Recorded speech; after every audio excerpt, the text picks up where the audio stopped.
دوستان عزیز، امیدوارم که جور صحتمند باشین، از صحت کامل برخوردار باشین. خوش آمدید به من محمد الله دانشیار به بخش دوم از عبارات فعلی گت. خب دوستان عزیز، امروز ما در رابطه با بخش دوم عبارات فعلی گت بحث میکنیم.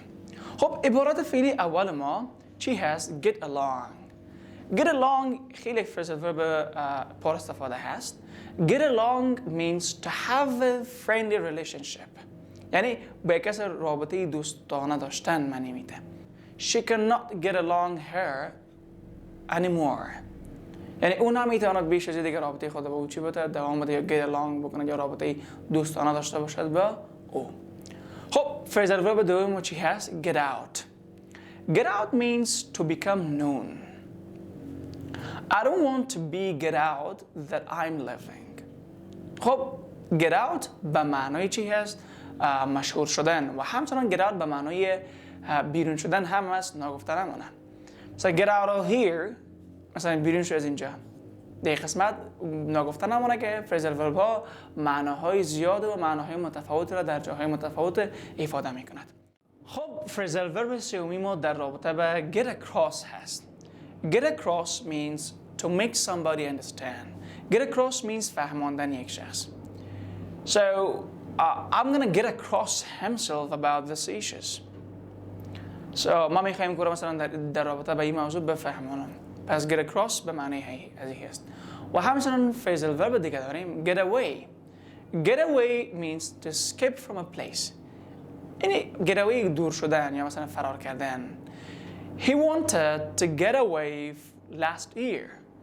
Get away به معنی دور شدن یا همچنان فرار کردن. او میخواست که سال گذشته دور شود یا همچنان مثلا فرار بکند. خب phrasal verb دیگه ما در رابطه با get down to هست. Get down to به معنی چی هست؟ Get down to means to give a serious attention to. یعنی توجه خاص یا جدی بالا یک چیز تمرکز کردن به طور خلاصه اگر بگیم هست. Get down to means I told you the definitions. Let's have example. مثال برش بگیم. Let's get down to our works. پس میگیم به این توجه یا تمرکز داشته باشیم بالای کار ما. و همین قسم phrasal verb دیگه دارن در رابطه با get somebody's down. Get somebody's down it means to make somebody feel sad. یعنی باعث ناراحت شدن یک کسی. So we're not trying to get himself down in the class. خب در این قسمت باید داشته باشین get somebody down هست. ما میتونیم از اینجا مثلا از object pronoun ها مثلا با جای somebody چی بکنیم استفاده بکنیم. خب phrasal verb دیگه ما در رابطه با get ahead هست. Get ahead به معنای to be success، موفق شدن. I want to get ahead in my job. ما میخوایم در وظیفه خود یا مثلا در وظیفه خود موفق شم. پس از این phrasal verb میتونیم با جای موفق شدن استفاده بکنیم. خب phrasal verb دیگه ما در رابطه با get over هست. Get over means to overcome، غالب شدن. We have to get over our problems that we're facing nowadays in our life. خب get over به معنای غالب شدن.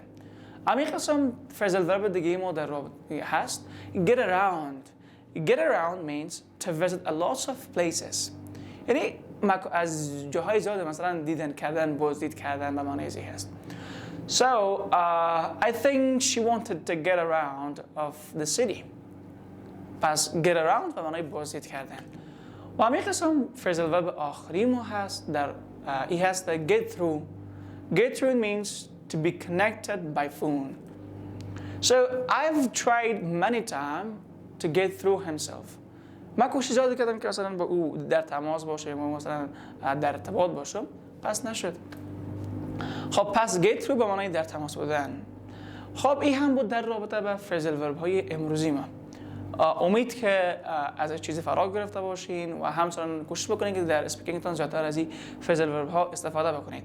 و اگر علاقمند به phrasal verb های بیشتر هستید و میخواهید که phrasal verb های تک را بدانید که تک دارای کدام افعال عبارتی هست، ویدیو ما را لایک بکنید، چنل ما را سابسکرایب بکنید، زنگوله را فشار بدهید و منتظر ویدیو بعدی ما باشید. این هم بود ویدیو امروز ما. Thank you for watching.